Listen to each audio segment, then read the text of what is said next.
Halo, selamat siang Pak Ami. Iya. Selamat siang. Iya Pak Ami. Saya perkenalkan, nama saya Dimas dari Bang Pak. Ada apa Mas? Boleh minta waktunya 2 menit sebentar aja Pak. Saya ada kabar gembira buat Pak Ami. 2 menit ya? Iya, monggo.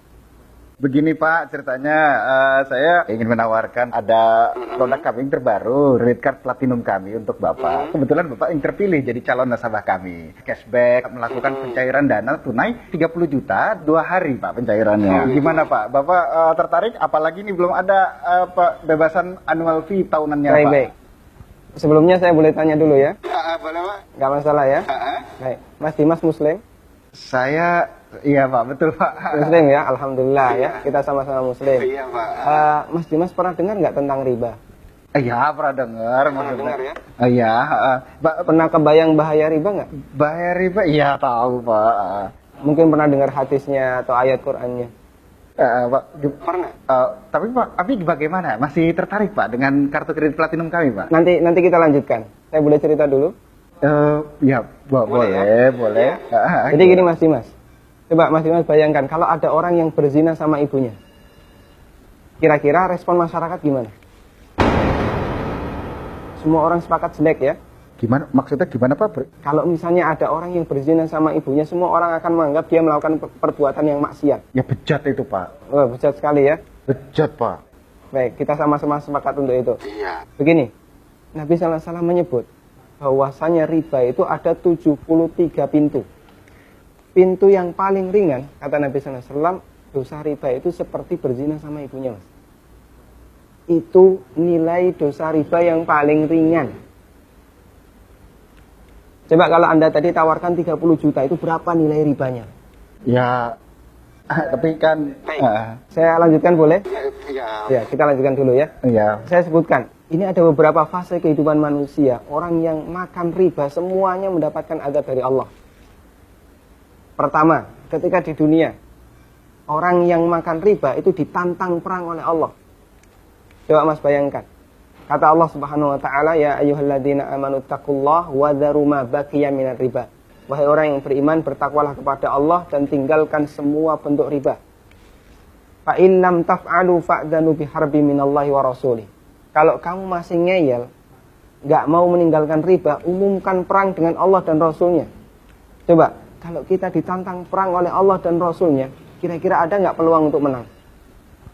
Nggak ada ya? Ampun Pak. Ini yang pertama. Yang kedua, orang yang mati dalam kondisi membawa dosa riba, makan riba, nanti dia akan dihukum di kuburan dalam bentuk berenang di sungai darah. Masya Allah, berenang di sungai darah. Kata Nabi SAW, beliau pernah menceritakan mimpinya, dan mimpi beliau itu wahyu. Nabi SAW pernah melihat ada orang yang berenang di sungai darah, kemudian di tepi sungai ada orang yang membawa batu. Setiap orang ini berenang menepi, dilempari batu ke mulutnya, kemudian balik ke tengah. Ini yang kedua. Di alam kubur, dia mendapatkan azab berupa berenang di sungai darah. Yang ketiga. Masih ada yang ketiga Pak? Iya. Siap mendengar? Masih sanggup mendengarkan? Iya Pak. Iya, tapi saya lanjutkan ya.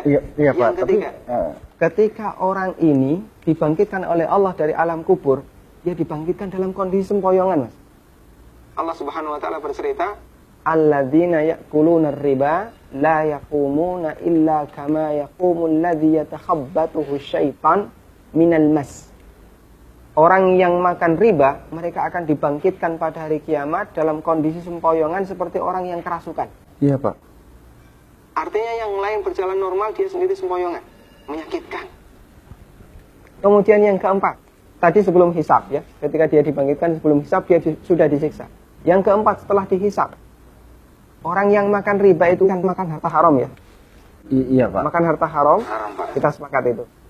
Kalau kemudian daging kita tumbuh dari sesuatu yang haram, berhak nggak dapat surga? Enggak Pak. Layak nggak dapat surga? Enggak Pak. Sementara tempat di akhirat cuma ada 2 pilihan. Kalau nggak surga, neraka Pak. maka kata Nabi SAW, kullu lahmin nabata bin suhtin, setiap daging yang tumbuh dari sesuatu yang haram, kata beliau, annar aulabi. Iya Pak. Neraka lebih layak baginya. Coba Mas Dimas bisa perhatikan, dalam 4 fase kehidupan orang yang makan riba itu semuanya sengsara. Ketika masih hidup di dunia, dia ditantang perang oleh Allah. Ketika mati dia berenang di sungai darah. Iya, Pak. Ketika dibangkitkan dalam kondisi sempoyongan, setelah hisab dia ditempatkan di neraka. Iya, Pak. Masya Allah. Masih ada tawaran yang lain? Ampun, Pak. Masih dilanjutkan? Ampun, Pak. Mas Dimas bisa renungkan Iya, Pak. beberapa poin yang tadi saya sampaikan. Iya, Pak. Nanti kalau misalnya ada sesuatu yang belum jelas, tidak masalah, hubungi saya lagi. Iya, Pak. Kita akan lanjutkan diskusi tentang riba. Iya, Pak. Bisa? Bisa, Pak. Ya, terima kasih ya. Assalamualaikum. Waalaikumsalam.